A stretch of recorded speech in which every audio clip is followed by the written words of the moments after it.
ఇంతకు ముందు ఎప్పుడో నేను పరిశుద్ధంగా బ్రతికాను, ఇంతకు ముందు ఎప్పుడో నేను వాక్యం చదువుకున్నానంటే కాదు. ఈ రోజు నువ్వు వాక్యం చదివిన వాడివై ఉండాలి. ఈ రోజు నువ్వు దేవునికి ఇష్టడుగా ఉండాలి. చూడండి, అబ్రహాం గారంట, ఆయనకి 75 సంవత్సరాలు ఉన్నప్పుడు దేవుణ్ణి విశ్వసించాడు. మనలాగే విశ్వాసము లోపలికి వచ్చింది. అప్పుడు చాలా బలంగా ఉన్నాడు. గొప్ప దేవుడు కార్యాలు చేస్తాడు, దేవుడు గొప్పవాడు, దేవుడు నన్ను ఆశీర్వదిస్తాడు అని నమ్మేశాడు. బాగానే ఉంది. అయితే మరొక 25 సంవత్సరాలు గడిచింది. ఆయనకి 100 సంవత్సరాలు వచ్చేసరికి ఇస్సాకు అనే ఒక కుమారుడు పుట్టాడు. దేవుడు షాక్ ఇస్తాడు. ఏమన్నాడంటే, మరి అబ్రహామా, నీకు లేక పుట్టినటువంటి నీ ఒక్కగాన ఒక కుమారుడైన ఇస్సాకుని నాకు బలి చేయి అన్నాడు. ఇంకా విశ్వాసం అంటే ఏంటి? అప్పుడు కార్యం చేశాడు, ఇప్పుడు చేయలేడా అనేదే కదా.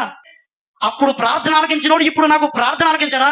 ప్రార్థన ఆలకించి కుమారునిచ్చిన దేవుడు ఇప్పుడు నా కుమారుని బలిస్తే కూడా నా కుమారుని దేవుడు బ్రతికించగలగడని గొప్ప నమ్మకం వచ్చిందంట ఆయనకి. హల్లెలూయా. వెంటనే దేవుడు, నువ్వు నీ కుమారుడు బలివ్వవలసిన అవసరం లేదు, నీవు నా యందు ఎంత విశ్వాసం కలిగి ఉన్నావో ఈ రోజుకి నీ విశ్వాసం పనిచేస్తుందా? విశ్వాసంలో నువ్వు మృతమైపోయావా? ఇప్పటికీ నా మాట ప్రకారంగా విధేయత చూపుతావా?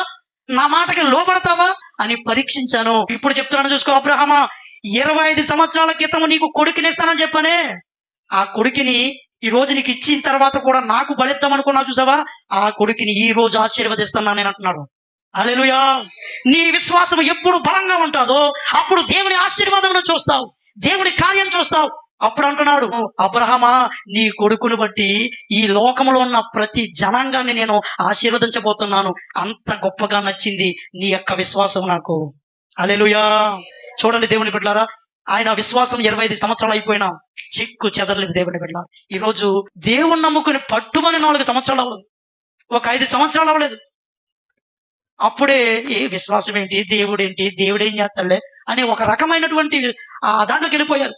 ఎప్పుడో ప్రార్థన చేశాం కదా, ఎప్పుడో వాక్యం చదివాం కదా. ఈ రోజేంటి? ఈ రోజు వాక్యాన్ని ఏం చదువుతున్నావు? వాక్యం నిన్ను ఏం మార్చింది? ఈ రోజు చాలా మంది క్రైస్తవ జీవితాల్లో నీ సాక్ష్యం చెప్పు అంటే, ఎప్పుడు దేవుడు నమ్ముకున్నప్పుడు జరిగింది చూసారా, ఆ కథ చెప్తారు మళ్ళీ, అదే కథ, సేమ్ స్టోరీ. అది కాదు. ఈ రోజు ఏంటి? ఈ రోజు నువ్వు ప్రభు కోసం ఏం చేశావు? దేవుని బిడ్డలు, ఇది చాలా చాలా ప్రాముఖ్యము.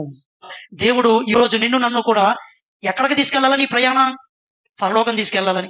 ఆ పరలోకం తీసుకెళ్లేదాకా ఏ రోజు కూడా నీ విశ్వాసము మృతమైపోకుండా రోజు రోజు నువ్వు మారాలి. నీ హృదయాన్ని మార్చుకుని ఎన్ని రోజులైంది దేవుని బిడ్డ? చిన్న అబద్ధం రాగానే అయ్యో తండ్రి నన్ను క్షమించయ్యా అని బాధపడి ఎన్ని రోజులైంది? చూడండి, 25 సంవత్సరాలు అయిపోయిన అబ్రహాము విశ్వాసం ఈ రోజుకి విధేయత చూపిస్తున్నాడు. హల్లెలూయా.